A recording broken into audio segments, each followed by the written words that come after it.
ಒಕ್ಕಲ್ತನ ಮನೆಗೆ ಕೊಟ್ರೆ ಎಷ್ಟು ಮಂದಿ ಚಂದ ನೋಡ್ತಾರಂದ್ರೆ 10 ದನ 2 ಎತ್ತ ಜಾಕ್ ಮಾಡುವಂಥ ಒಬ್ಬ ರೈತ ಒಂದು ಹೆಣ್ಣು ಮಗಳನ್ನ ಕೊಟ್ರೆ ಅವನು ಜಾಕ್ ಮಾಡೋದಿಲ್ಲ. ಎಲ್ಲ ನೌಕರಿ ಅವ್ರ ತಲೆ ಏನು ಇರ್ತೈತಿ, ನೌಕರಿ ಅಂತೇಳಿ ಕೇಳಿ ಒತ್ತರಿಗೆ ಹುಚ್ಚು ಹಿಡಿದು ಬಿಟ್ಟೈತಿ. ಇವರು ಅಲ್ಲೂ ಮತ್ತು ಅರ್ಧ ಕೇಳಿ ಏನಾಗಿಬಿಟ್ಟೈತೆ ಅಂದ್ರೆ ಈಗ ಹೊಲದಾಗ ದುಡಿಲ್ಲ ಅದಕ್ಕೆ ಹೊಲ ಮಾರ್ಕೊಂಡು ಹೊಂಟು ಬಿಟ್ಟಾರ. ಎಷ್ಟೋ ಮಂದಿ ನೌಕರಿ ಇಂಜಿನಿಯರ್ ಡಾಕ್ಟರ್ಗಳು ನೌಕರಿ ಬಿಟ್ಟು ಭೂಮಿಯಾಗ ದುಡಿಯಾಕೆ ಹಳ್ಳಿಗೆ ಬರಾಕತ್ತಾರು. ಹಳ್ಳಿಯಾಣ ಮಂದಿ ಹೊಲ ಮಾರ್ಕೊಂಡು ಪಟ್ಟಣಕ್ಕೆ ಹೊಂಟಾವು. ಏನು ಬೊಂಬೈ ಅವ್ರ ಮುಖ್ಯಮಂತ್ರಿ ಆಗಿದ್ದಲ್ಲ ಅವಾಗ ಕೊಟ್ಟರದನ್ನು. ಹಾಯ್ ಹೆಲೋ ಎಲ್ರಿಗೂ ನಮಸ್ಕಾರ ಸ್ನೇಹಿತರೆ. ಇವತ್ತಿನ ಈ ವಿಡಿಯೋದ ವಿಶೇಷತೆ ಏನಂದರೆ, ನಮ್ಮ ಬಾಗಲಕೋಟೆಯಲ್ಲಿ ಮಾತಿನ ಮೂಲಕ ಒಂದು ಜನಪ್ರಿಯವಾಗಿರುವಂತಹ ಒಂದು ಅತ್ಯುತ್ತಮ ಮಾತುಗಾರನೆಂದೇ ಪ್ರಸಿದ್ಧವಾಗಿರುವಂತಹ ಸಿದ್ದಪ್ಪ ಬಿದ್ರಿಯವರ ಸಂದರ್ಶನ ನಾನು ಮಾಡಲಿಕ್ಕೆ ಹೋಗ್ತಾ ಇದ್ದೀನಿ ಸ್ನೇಹಿತರೆ. ಅವರ ಒಂದು ಸಂಪೂರ್ಣ ಜಾನಪದ ಲೋಕದ ಬಗ್ಗೆ ಅವರ ಬಾಯಲ್ಲೇ ತಿಳ್ಕೊಳ್ಳೋಣ. ಮತ್ತು ಅವರ ಒಂದು ಹಾಡಿನ ಮೂಲಕ ಒಂದು ಮಾತಾಡುವ ಶೈಲಿ ಅಂತೂ ತುಂಬಾ ಅದ್ಭುತವಾಗಿರುತ್ತೆ. ಮಾತಾಡೋಕ್ಕೆ ನಿಂತರೆ ತಾಸುಗಟ್ಟಲೆ ಮಾತಾಡ್ತಾರೆ ಮತ್ತು ಅವ್ರ ಮಾತು ಕೇಳಲಿಕ್ಕೆ ಒಂದು ಮಜಾನೇ ಬೇರೆ ಸ್ನೇಹಿತರೆ. ನೋಡೋಣ ಬನ್ನಿ ಅವರ ಒಂದು ಸಂದರ್ಶನ ಸಂಪೂರ್ಣವಾಗಿ ನೋಡಿ ಈ ವಿಡಿಯೋನ ಹರೀಶ್ ಅಂತ ಹೇಳಲಿಕ್ಕೆ ಇಷ್ಟಪಡ್ತೀನಿ ಸ್ನೇಹಿತರೆ. ನಮಸ್ಕಾರ, ನಾನು ಸಿದ್ದಪ್ಪ ಸಾಮಣ್ಣ ಬಿದ್ರಿ ಅಂತೇಳಿ. ನಮ್ಮೆಲ್ಲ ರೈತ ಬಳಗದ ಬಾಂಧವರಿಗೂ, ರೈತರನ್ನು ಪ್ರೋತ್ಸಾಹಿಸೋರು, ರೈತರ ಅಭಿಮಾನಿಗಳು, ರೈತರ ಅನ್ನ ಉಂಡು ಬದುಕುವಂಥ ಎಲ್ಲ ಸಾರ್ವಜನಿಕರಿಗೂ ನನ್ನ ಶರಣಾರ್ಥಿಗಳನ್ನು ಹೇಳ್ತೀನಿ. ಯಾಕಂದರೆ ರೈತರಿಗೆ ಈ ವರ್ಷಿನ ಕಾಲಕ್ಕೆ ಭಾಳ ತ್ರಾಸೈತಿ. ಹೆಂಗೆ ತ್ರಾಸೈತಿ ಅಂದರೆ, ಮಳೆಗಾಲ ಹೆಚ್ಚಾತು, ಬೆಳೆ ಈ ಎಲ್ಲ ನಾ ಕಡೆ ನೋಡಿದ್ದು ಗೊಂಜಾಳ, ಕಂಡಾಪಟ್ಟಿ ಗೊಂಜಾಳ ನೀರಾವರಿ ಆಗೈತಿ, ಚಲೋ ಆಗೈತಿ, ಮಳೆ ಚಲೋ ಆಗೈತಿ. ಆದರೆ ತೊಗರಿ ಹಾಕಿದ್ರು, ತೊಗರಿ ಬರಲಿಲ್ಲ. ಮತ್ತು ಉಳ್ಳಾಗಡ್ಡಿ ಹಾಕಿದ್ರು, ಉಳ್ಳಾಗಡ್ಡಿ ರೇಟ್ ಬಿದ್ದು ಹೋತು. ಆದರೆ ಈ ಗೊಂಜಾಳ ಹಾಕ್ಯಾರ, ಆ ಗೊಂಜಾಳಕ್ಕೂ ರೇಟ್ ಇಲ್ಲ. ಹಿಂಗಾಗಿ ಸರ್ಕಾರದವ್ರದ್ದು ಟೇನ ತೊಗೋತೀನಿ ಅಂದಾರ, ಸ್ವಲ್ಪ ತೊಗೋತಾರ. ಆಮೇಲೆ ನೀರಾವರಿಯಿಂದ ನಮ್ಮ ಭೂಮಿ ಎಲ್ಲ ಕಡೆನೂ ಸಮೃದ್ಧಿ ಆಗೈತಿ, ಎಲ್ಲ ಕಡೆ ನೀರಾವರಿ ಆಗೈತಿ. ಮತ್ತು ಎಲ್ಲ ಕಡೆ ಬಂಗಾರದ ಬೆಳೆ ಬೆಳೆದಾವ, ರೈತರು ಬೆಳಿತಾರೆ. ಆದರೆ ರೈತರ ಬೆಳೆಗೆ ಬೆಲೆ ಇಲ್ದಂಗೆ ಆಗೈತಿ. ಯಾಕಂದ್ರೆ ರೈತರು ಎಷ್ಟು ತ್ರಾಸ ಐತಿ ಅಂದ್ರೆ, ರೈತರಿಗೆ ಆಳುಗಳು ಕೂಲಿ ಕೊಡ್ಬೇಕು, ತುಟ್ಟಿ ಗೊಬ್ಬರ ಹಾಕಿ ಬೀಜ ಬಿತ್ತಿ ಬೆಳೆ ಬರ್ಕೊಡ್ರೆ ಮಳೆ ಹತ್ತಿಕೆಯಿಂದ ಉಳ್ಳಾಗಡ್ಡಿ ಎಲ್ಲ ಸತ್ಯನಾಶ ಆಗಿ ಹೋಗಿಬಿಡ್ತವೆ. ಆಮೇಲೆ ಕಂಡಾಪಟ್ಟಿ ಒಂದೊಂದು ಎಕರೆಗೆ 1 ಲಕ್ಷ ರೂಪಾಯಿ ಖರ್ಚು ಮಾಡ್ಯಾರ ಉಳ್ಳಾಗಡ್ಡಿ ಬೀಜ. ಅವು ಎಲ್ಲ ಲಾಸ್ ಆಗಿ ಹೋಯ್ತು. ಅದೆಲ್ಲ ಕೈಲಿ ಕಸ ಕಡ್ಡಿ ತೆಗೆಸೋದು ಅದೆಲ್ಲ ಲಾಸ್ ಆಯ್ತು. ಮళ్ళీ ಹೊಳ್ಳಿ ಅದನ್ನು ಕಿತ್ತಾಗಲಿಲ್ಲ, ಮಳೆ ಬಂದು ಎಲ್ಲ ಕೆಟ್ಟು ಹೋಗಿಬಿಡ್ತು ಉಳ್ಳಾಗಡ್ಡಿ. ಮತ್ತು ಗೊಂಜಾಳ ಹಾಕಿದ್ರು, ಗೊಂಜಾಳ ಕಂಡಾಪಟ್ಟಿ ಬೆಳೆ ಬರ್ತೈತಿ. ಗೊಂಜಾಳ ಬೆಳೆಗೆ ಏನು ಬರ ಇಲ್ಲ, ಬೆಳೆ ಚಂದ ಬಂದೈತಿ ಗೊಂಜಾಳ. ಆದರೆ ಆ ಬೆಳೆಗೆ ಬೆಲೆ ಇಲ್ಲದಂಗೆ ಆಗೈತಿ. ಆ ಬೆಳೆ ಬರೀ ಅವನೊಟ್ಟು ಮಾರಿ ಕೊಟ್ಟರೆ ಬರೀ ಆಳಿನ ಕೂಲಿ ಆಗೋದಿಲ್ಲ ರೈತರಿಗೆ. ಅಷ್ಟು ತ್ರಾಸಿನಾಗ ರೈತರದಾರ. ಮತ್ತಿನ್ನು ಎಲ್ಲ ಕಡೆನೂ ಹಿಂಗಾಗೈತಿ, ಒಂದೇ ಕಡೆ ಅಲ್ಲ ರೈತರದ್ದು, ಇಡೀ ಕರ್ನಾಟಕ ತುಂಬಾ ಇದ ನಡೆದೈತಿ. ಅದಕ್ಕೆ ರೈತರಿಗೆ ಭಾಳ ತ್ರಾಸಿನಾಗ ಅದಾರ. ರೈತರಿಗೆಲ್ಲ ನೌಕರಿ ಮಂದಿ ಹಾಕ್ಯಾರ ಮುಗದಾನ. ಭಾಳ ಜನ ನೀವು ರೈತರ ಮಕ್ಕಳು ತಿಳಿದ ನೋಡ್ರಿ ಅಣ್ಣ, ಕಲಿತವ್ರೆಲ್ಲ ಕಾಯ್ದೆ ಮಾಡುತ್ತಾರೆ, ಕುರ್ಚಿ ಮ್ಯಾಲೆ ಕುಂತ ಹಳ್ಳಿ ಅಂದರ ಮೂಗು ಮುರುತ್ತಾರೆ, ಕಸ ಕೌದಿ ಅಂತ. ಅದ್ರಾಗ ಹಳ್ಳಿ ಬರದದ್ದು ಬೆಳೆದದ್ದು ಎಲ್ಲ ಮರ್ತೋಯ್ತು. ಕಡ್ಡಿ ಹೋಗಿ ಗುಡ್ಡ ಆದಂಗೆ ನೌಕರಿದಾರ ಬಲಿತು. ಅಟ್ಟಿಟ್ಟಕ್ಕೆಲ್ಲ ಹೊತ್ತೆ ಏರಿದ್ರು, ಹೂಡ್ತಾರೋ ಸಂಪ ಉದ್ಯೋಗ ಬಿಟ್ಟ ಬೀದಿಗೆ ಇಳಿದ ಕೂಗಿ ಗುಂಪ ಸುಖ ಉಂಡವರು ಸೂಟಿ ಬೀಡತ್ತಾರ. ವಾರಕ್ಕೆ 2 ದಿವಸ ಜಡ್ಡ ಬಂದರು, ದಡಿಕ ತಪ್ಪಲ್ದವ್ರು ರೈತಗೆಲ್ಲಿ ಹರ್ಷ. ಯಾವಾಗಿದ್ದರು ಅಂಥವ ಜನ ಕಿಶೆದಾಗ ರೊಕ್ಕ, ಬರ ಬಿದ್ದರು ಬೆಳೆ ಬರ್ತೈತಿ 1ನೇ ತಾರೀಕ.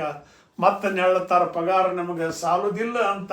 ಯಾರೇನು ಮಾಡೋದು ಚೀನಿ ಮಾಡ್ತಾರೆ ಪುರೇದಾಸಿತಿಯಿಂದ. ಮ್ಯಾಲಿನ ಹಿಡಿದ ತಳತನಕೈತಿ ಎಲ್ಲರದೊಂದು ಸರ್ಕ. ಯಾರು ನೋಡಿದರ ಹಗಲಿ ಸಂಚನ ಮಜಾ ಮಾಡು ಬದುಕ.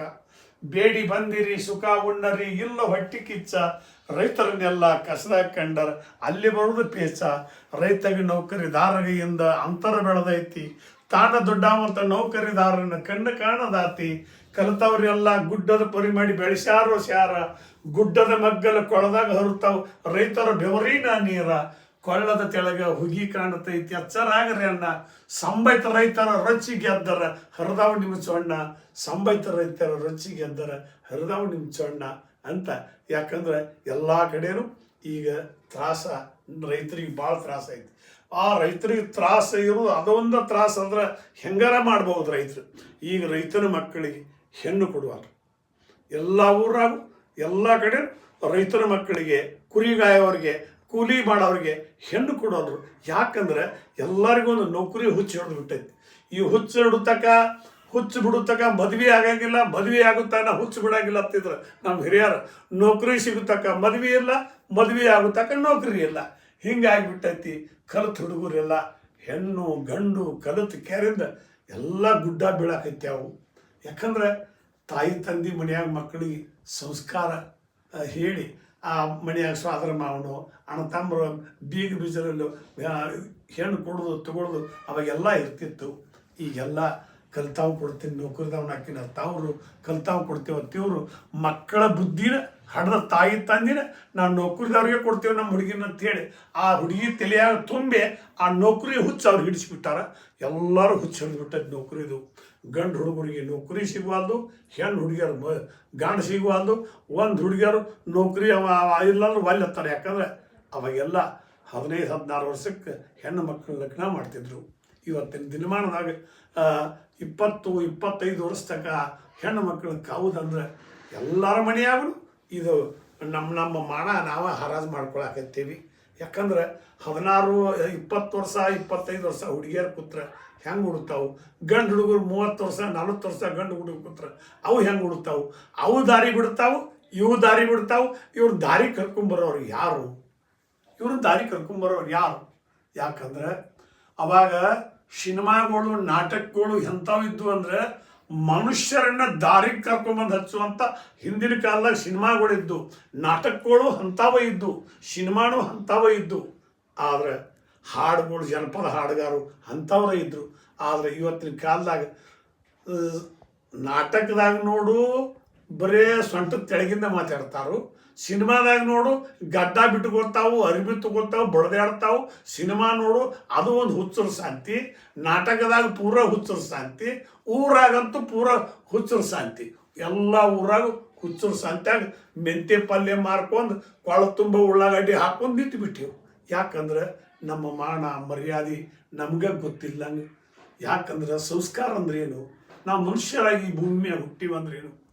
ಮಕ್ಕಳನ್ನು ಚಲೋ ದಾರಿ ಕಲಿಸಿ ಮಕ್ಕಳಿಗೆ 4 ಬುದ್ಧಿ ವಿದ್ಯೆ ಕಲಿಸಿ ಅವ್ರು 16-20 ವರ್ಷ ಇರ್ಬೋದು ಅವ್ರಿಗೆ ಲಗ್ನ ಮಾಡಿ ಅವ್ರು ಚಲೋ ಬಾಳೆ ಒಕ್ಕಲ್ತನ ಮನೆಗೆ ಕೊಟ್ಟರೆ ಎಷ್ಟು ಮಂದಿ ಚಂದ ನೋಡ್ತಾರಂದ್ರೆ 10 ದನ 2 ಎತ್ತ ಜಾಕ್ ಮಾಡುವಂಥ ಒಬ್ಬ ರೈತ ಒಂದು ಹೆಣ್ಣು ಮಗಳನ್ನ ಕೊಟ್ಟರೆ ಅವನು ಜಾಕ್ ಮಾಡೋದಿಲ್ಲ.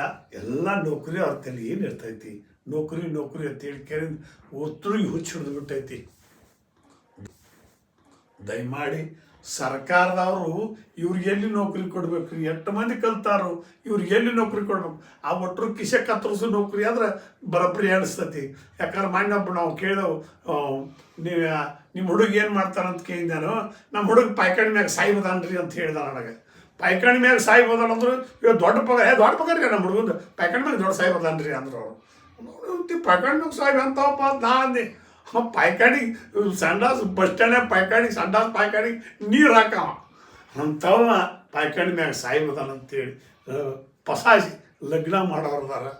ನಾ ಹಿಂದಕ್ಕೆ ಗ್ಯಾರಂಟಿ ಅಪ್ಪನ ಸಿನಿಮಾ ತಂದು ದೀಪಾವಳಿ ಅಂತೇಳಿ ನಾಟಕ ಮಾಡ್ತಿದ್ರು.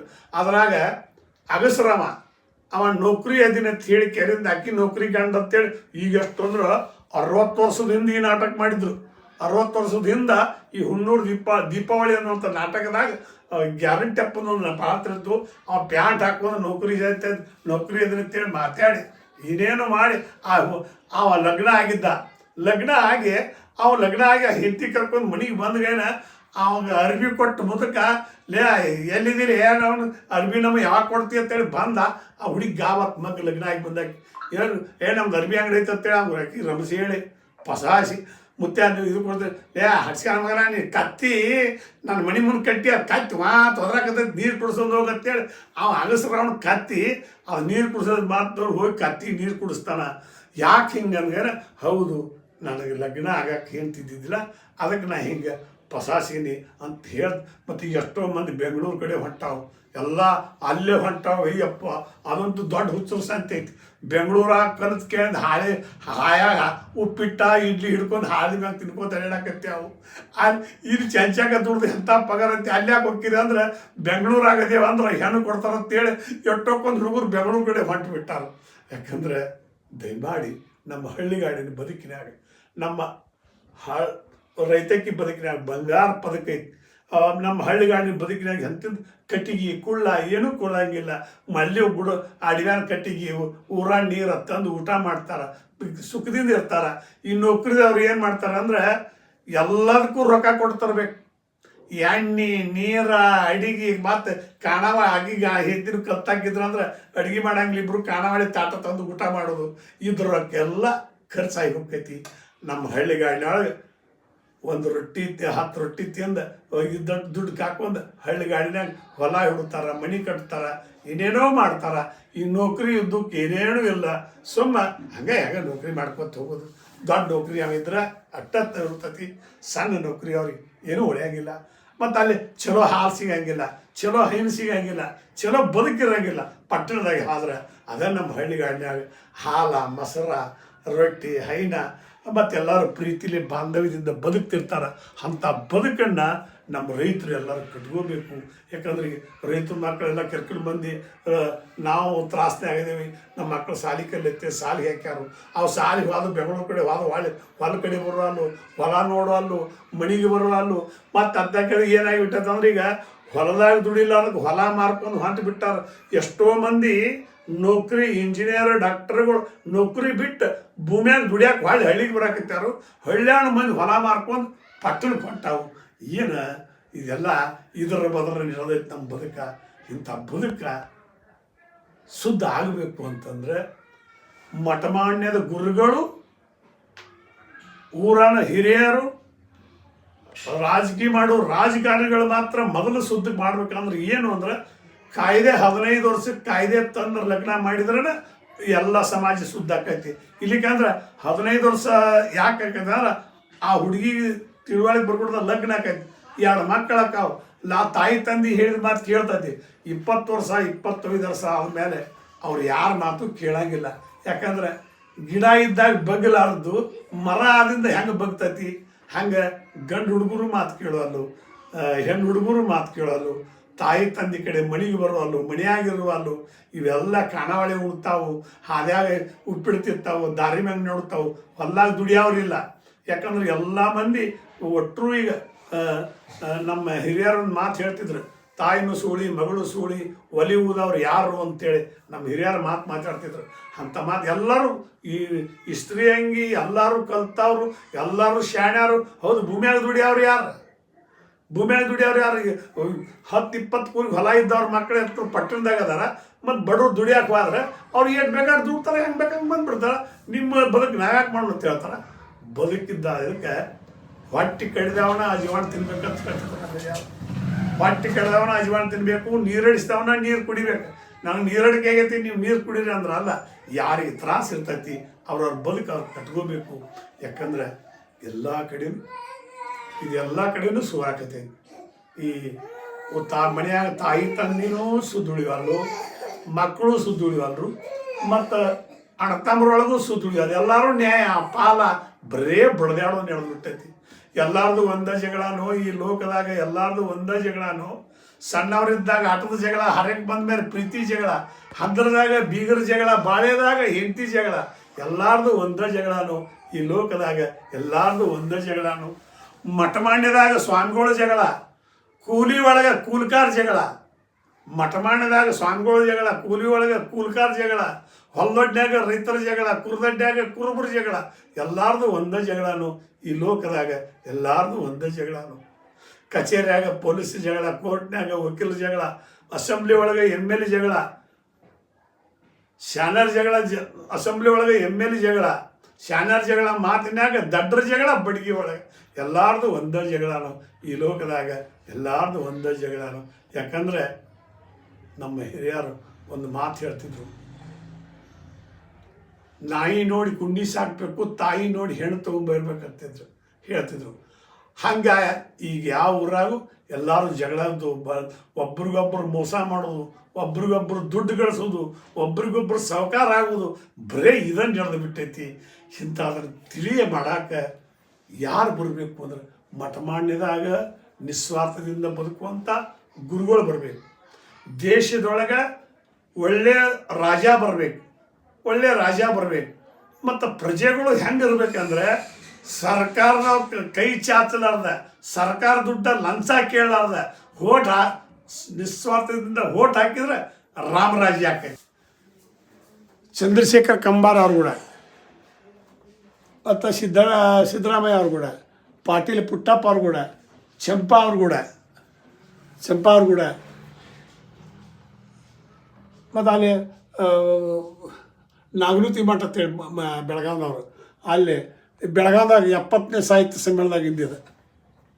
70ನೇ ಸಾಹಿತ್ಯ ಸಮ್ಮೇಳನ ಚಂದ್ರಶೇಖರ್ ಕಂಬಾರ ಅವರು ಇಲ್ಲಿ ಬದಕ್ಕೆ ಬಂದಾಗ ಅವರು ನರೇಗಲ್ಲಿಗೆ ಬಂದಾಗ ಅವ್ರನ್ನ ಕುಡಿದು. ಇದು ಮೈಸೂರು ಇದು ಬಿಜಾಪುರ ಅಖಂಡ ಜಿಲ್ಲಾ ಐತಲ್ಲ, ಆ ಜಿಲ್ಲಾ ಕವಿಗೋಷ್ಠಿಯೊಳಗೆ ಅಲ್ಲಿ ನನಗೆ ಆಯ್ಕೆ ಮಾಡಿದ್ರು. ಅಲ್ಲಿ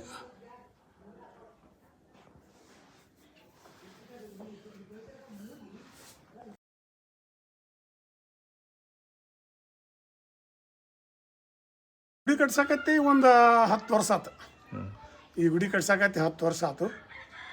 ಮೊದಲು ಒಂದಿಷ್ಟ ಸಣ್ಣ ಗುಡಿ ಇತ್ತು. ಇಲ್ಲೆಲ್ಲ ಮನೆ ಇದ್ದಿದ್ದಿಲ್ಲ, ಒಟ್ಟು ಹುಡುಗರು ಎಲ್ಲರೂ ಕೂಡಿ ಸಣ್ಣ ಹುಡುಗರು ಮೊದಲು ಹಂಗೆ ಸಣ್ಣ ಗುಡಿ ಜಾತ್ರೆ ಮಾಡ್ತಿದ್ದೇವೆ. ಇದನ್ನೊಂದೇನೋ ನನಗೆ ಕಟ್ಟಿಸ್ಬೇಕು ಅಂತ ಒಂದು ನನ್ನ ಕಲ್ಪನೆ ಒಳಗೆ ಬತ್ತು. ಮೊದಲು ಒಟ್ಟರು ಕೂಡಿ ಕಟ್ಸೋಣಂದ್ರು ಹಿಂದಿಗಡೆ ನಾ ಈ ತರತ್ತಿಗೆ ಯಾಕೆ ಹತ್ತಿದ್ದೀಪ, ಯಾಕಂದ್ರೆ ಅವ್ರು ಎಲ್ಲರೂ ಬಿಟ್ಟು ಆದರೂ ಇನ್ನು ಥರ ಗಾಡಿ ಕೆಡ್ದೀನಿ, ಇದನ್ನು ಕಟ್ಲಾರ್ದ ಹೆಂಗೆ ಮಾಡೋದು ಅಂತೇಳಿ ಏನೋ ನಾ ಈ ಫಂಕ್ಷನ್ಗೆ ಹೋದದ್ದು, ಅಥವಾ ಒಂದಿಟ್ಟು ಯಾರ ಬಂದಾಗ ನನಗೇನಾರ ಒಂದಿಟ್ಟು ಒಂದಿಟ್ಟು ಮಂದಿ ಕೊಟ್ಟಾರ. ಮಂದಿನೂ ಈ ಗೋಪುರ ಅದು ಕಟ್ಟುವಾಗ ಎಲ್ಲ ಸಹಾಯ ಮಾಡ್ಯಾರ. ಮತ್ತು ಈಗ ಹಂಗಾಟ ನಾ ಈ ಫಂಕ್ಷನ್ಗೆ ಅದು ಹೋಗಿರ್ತಿಲ್ಲ. ಫಂಕ್ಷನ್ಗೆ ಅದು ಹೋದ ನನಗೆ ಕೊಟ್ಟ ದುಡ್ಡನ್ನು ಈ ಗುಡಿ ಕಟ್ಸೋಕೆ ಒಂದು ಇದು ಮಾಡಕತ್ತೀನಿ.